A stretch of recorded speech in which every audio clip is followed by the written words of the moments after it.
All right. So this is the gameplay reveal.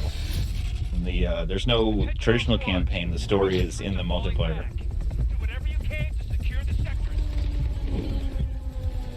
Ooh, I like how they got the objectives down on the map.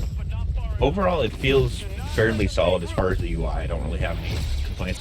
I can instantly tell what I'm doing in this screen here as far as like what I've got for equipment. Oh, okay. That's basically who I'm gonna pick. Yeah, and see, this is like this is the type of shit that I would love doing, using a grapple to get up here with a longer range weapon, and then maybe having some side gear. And I'm not too worried about skins at this point. Like, I mean, as long as we're not getting like pink rabbits and stuff, like I think we'll be okay. There's more of that HUD for the vehicle. The driving looks like it's going to be good. I've always enjoyed the driving of Jeeps and stuff in Battlefield. Like, it always feels solid. And even back in Battlefield 3, where they had the way that the hands animated for turning the wheel, it has the visual fidelity of Battlefield 1 that I like. It's got the advancements of Battlefield 4 that I like, but it mostly feels... Okay, that's just new. That's awesome. Oh, okay, after... I mean, we got C4, so I'm happy there. It's like, they just kind of popped on there, which again, some people may want to have more immersive animations. Then they may decide down the road that they want to tweak like how long it takes you to get on the zipline, but it looks like you kind of just hop on like Apex and you're good to go. Okay, so it goes into third person for the wingsuit. It's interesting. I suppose it's almost like a vehicle where you're in the... I wonder if in hardcore you'll be able to stay in first person.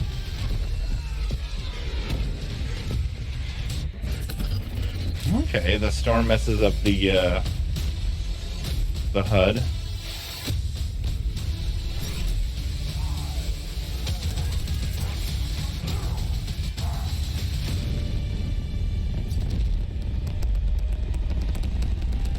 Yeah, I'm just hang gliding past a rocket, no big deal.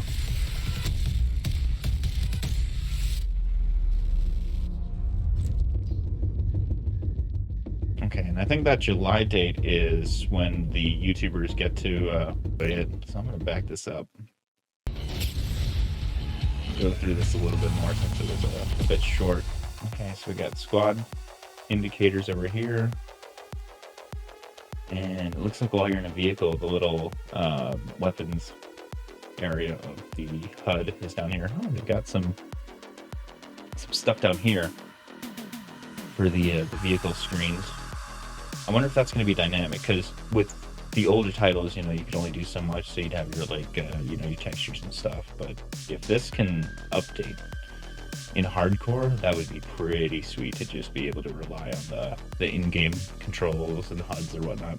We had this type of stuff over here, so it'd be like the indicators for what they picked for class, which I guess are operators now. And operators are basically just like variations of the classes for each of the roles, but there's going to be like a unique gadget that each operator gets. So it's like the traditional class, but on top of it, they each get a gadget.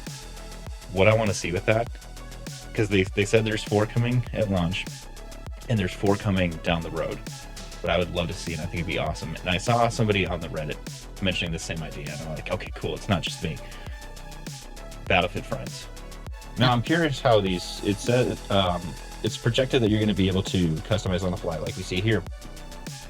But my big question is, I see only 3 slots.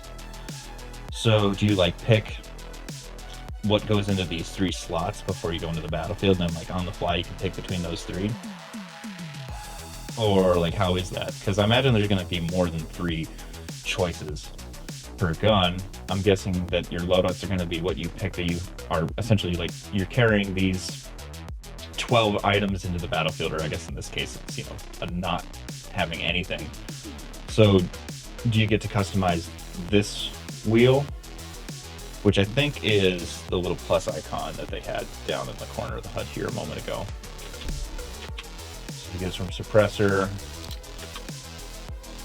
Or no, he's deciding on a different optic. Okay. And just swaps instantly, which some people could argue, you know, oh, it's not realistic. But here's the thing. Having to get all the animations for all the different little attachments is a huge amount of time that would be put just to that. And if we can have unlimited parachutes, you know, coming out of our ass in Battlefield 3 and 4, I think we'll be okay with instant switching of attachments. It is a video game, after all. You have to have this threshold of like realism versus being a fun game. Either it's going to look kind of half-assed if they just have like a general, like, you grab from like by your chest and then you like put it out and it's going to look kind of derpy, or they could just have it like pop in and just leave it at that. So I don't mind the fact that they just kind of pop in.